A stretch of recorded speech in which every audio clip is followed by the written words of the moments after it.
Fellow Ugandans, wherever you're watching or listening from, those in the villages, those in towns and cities, and those in the diaspora, ladies and gentlemen, good morning.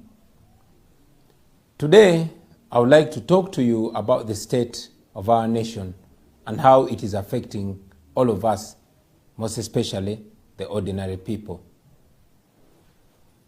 On behalf of the leadership of the National Unity Platform, I salute you, ladies and gentlemen, all of you, our people, who have trusted us to speak and act on your behalf on public policy matters. Our population is estimated to be about 42 million people and is growing at an average of 3% every year. Uganda's population is expanding much faster than most countries at Uganda's development level. So I'm speaking to you, ladies and gentlemen, at a time when our fast-growing population is facing fast-rising prices of almost everything, with clearly no hope of any kind of relief from the state. I am aware, ladies and gentlemen, of the lost hope and of the shattered livelihoods which is caused by the high cost of living. 2022 is probably the worst year for salary earners and for farmers whose produce must be transported by trucks running on diesel. Transport for the people, especially public means, is slowing down as the transport costs are rising.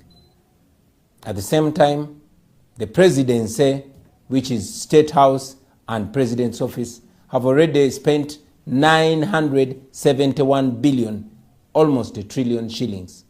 Yes, 971 billion shillings.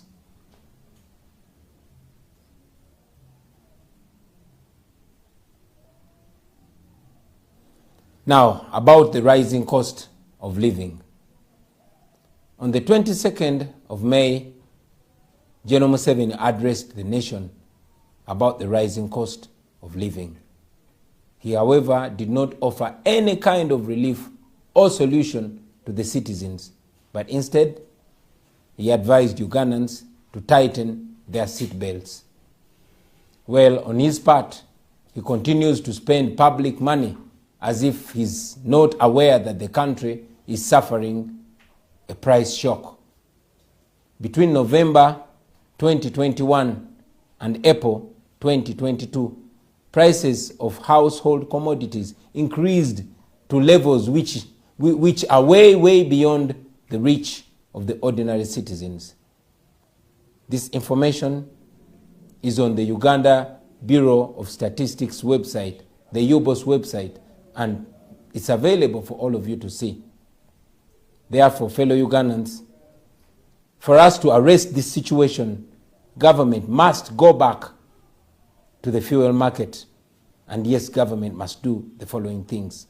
Number one, government must impose control on stocking levels and pricing decisions.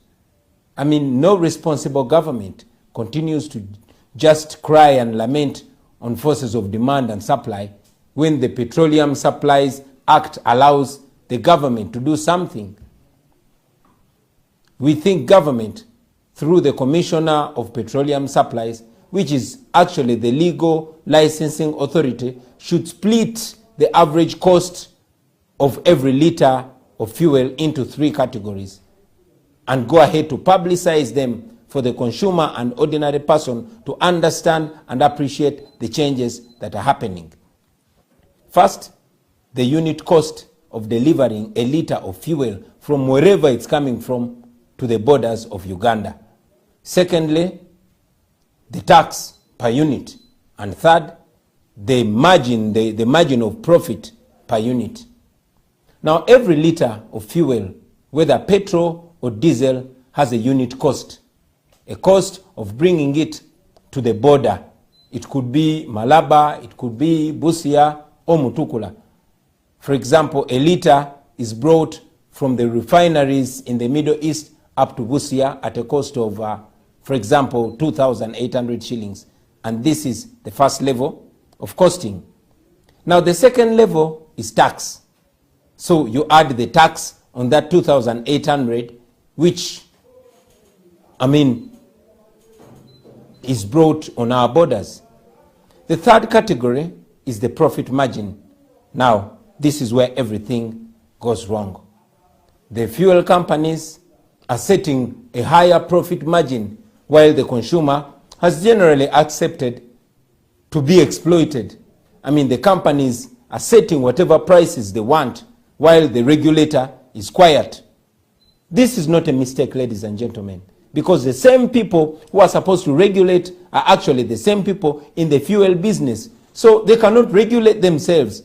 They also do not break down and publicize all these details in transparency for you, the common person, to understand, because they want to exploit you in ignorance. Number two, we think the government must abolish fuel marking, because this is a useless exercise which was only useful in the years before customs computerized cargo tracking. But today, it only holds and delays trucks at the border for nothing. And number three, and most urgent and important of all, is government must suspend taxes on crude vegetable oil and wheat. This will help to reduce the prices of essential items like chapati. The ghetto people in our cities, in the towns and the trading centers largely survive mainly on chapati, which also makes chikomando and makes Rolex. And this policy decision is very urgent and indeed long overdue. Let's forget about this business of Museveni coming to tell us to eat cassava if we can't afford bread. Cassava or cassava flour cannot make chapati. It cannot make chikomando, therefore it cannot make Rolex. But that goes ahead to just show how disconnected Museveni is from the people. Now you're going to ask me, how do we deal with the revenue lost by removing tax from vegetable oil and wheat? My answer is simple. Cut the classified expenditure in order to accommodate the revenue loss created by a tax exemption on the cooking oil and wheat. Simple.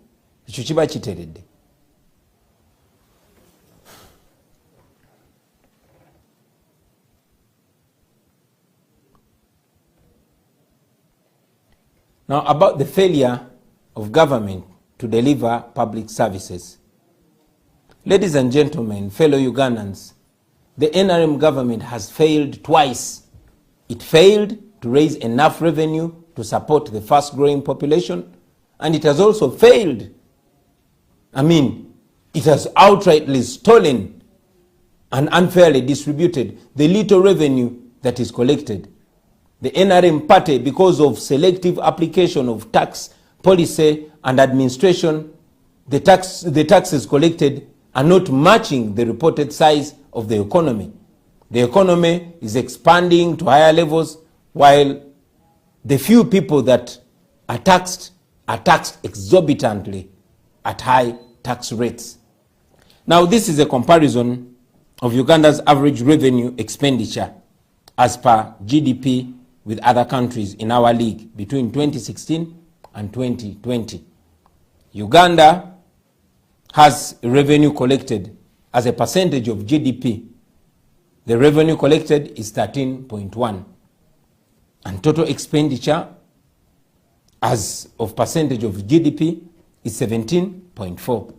Rwanda has total revenue collected of 23.2%. Total spending is 27.5%. Kenya, revenue collected 17.4%. Total spending 24.8%. Senegal, revenue collected 19.9%. Total spending 23.9%. Zambia collected 19.2%, spent 28.1%. Now this is information coming from the International Monetary Fund, the Economic Outlook database of April 2022. Ladies and gentlemen, Uganda has been held hostage by an old man who has no idea whatsoever how to grow domestic revenue without increasing tax rates. Kwegamba Museveni has no idea whatsoever on how to make everyone who earns income pay an equal and proportional share of their income tax.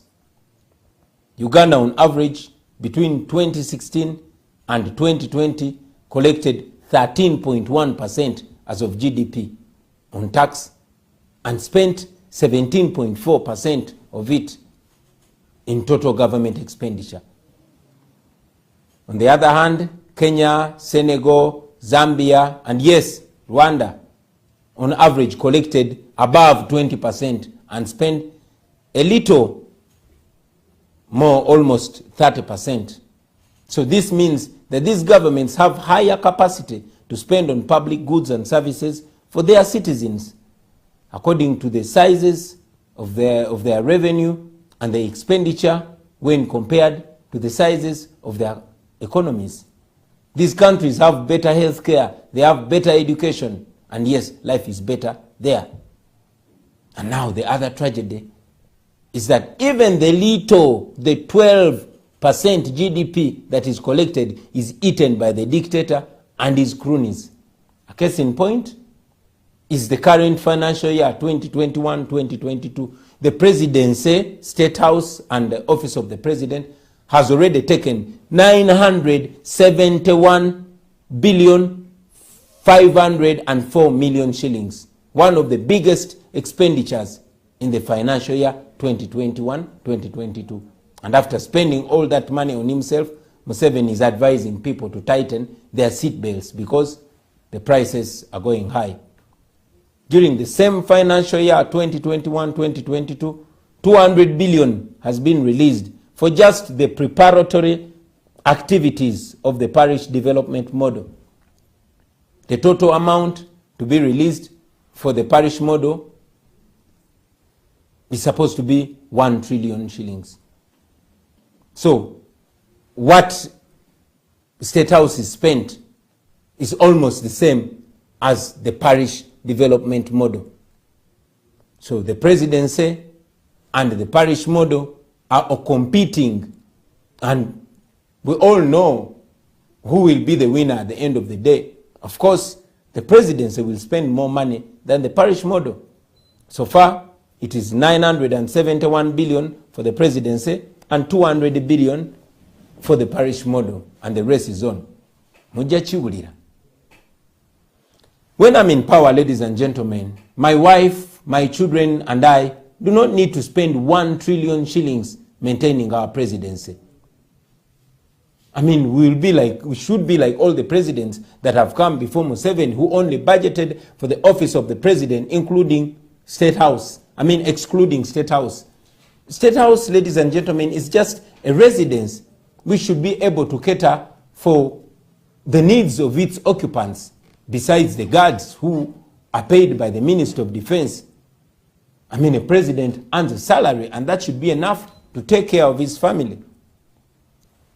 Therefore, fellow Ugandans, remember that by removing that extravagant family from our State House, we shall save over 800 billion, including the annual supplementary budgets from State House alone. That is the much we can save just by removing the dictator. Now, about agriculture, and in particular, coffee. I would like to address the issue of adding value to Uganda's golden bean. And by bean, I mean the coffee bean. Ever since our Shadow Minister of Agriculture, Honorable Abedi Wanika, revealed a secret agreement between government of Uganda and the coffee company called Vinci, which is also connected to the fake Lubowa Hospital project, a lot has been established. There's no doubt that establishment of a soluble coffee factory that produces instant coffee like Nescafe is a great achievement. The National Development Plan supports the establishment of such a factory. In fact, every Ugandan should be in support of establishing such a factory because, one, it improves the value of some of our country's low-grade coffee beans.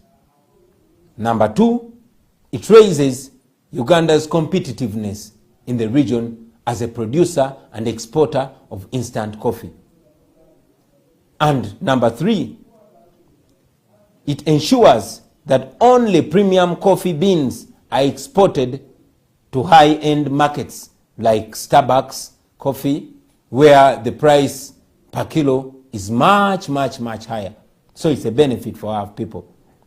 Unfortunately, in the deal between government of Uganda and Vinci Coffee Company, our country stood to lose instead of gaining.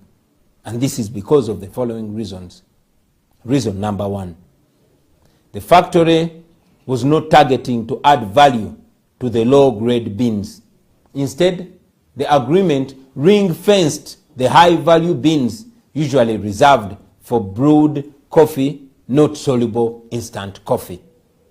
Now this means that Vinci, instead of exporting high-value beans unprocessed by giving all premium beans to Vinci, a monopoly over this cream coffee was created. And this led to directly knocking out other exporters from the business of exporting coffee beans. And this does not make economic sense because premium beans are given only to one company, and in effect, all the current exporters of coffee would eventually be kicked out of business. Number two, globally, instant coffee is produced from low-value coffee beans, while brewed coffee is made from the large premium roasted beans. Now, in the agreement, which Parliament has since moved to terminate, Vinci is seen prioritizing beans made for brewed coffee, not instant coffee, which the factory ordinarily meant to produce. There is no single benefit, ladies and gentlemen, and this is one important reason. There is no single benefit that the country would gain from this deal. Yes, coffee export revenues would rise, and that is only on paper, but not in the banks of Uganda. The owners of Vinci have no tax obligations whatsoever. So it makes business sense for Pinetti and her colleagues to basically take away all the revenue for at least 10 years, while at the same time they are receiving subsidies like electricity charges, which is below even the cost price. Number four, Vinci came to Uganda with nothing. The fact that they were given land to establish a factory by government, Vinci, the so-called rich investor, applied for authority to use the same land to acquire a loan, and in the typical NRM mafia style, the application was approved by Uganda Investment Authority. And without shame, the Minister of Finance confirmed to Parliament that he signed the agreement without seeing the feasibility study, without a market survey report, or even proof of funding. So in summary, this is just another briefcase investor who is being used by the Museveni mafia government to do another Lubowa hospital kind of fraud. Finally, ladies and gentlemen, as NUP, we support the establishment of a soluble coffee factory, but a factory that targets adding value to some of our low-value coffee beans, which also brings us profits when we export them. The Uganda Coffee Development Authority should continue supplying coffee seedlings to farmers across the country, because you know what? Emwanyi terimba.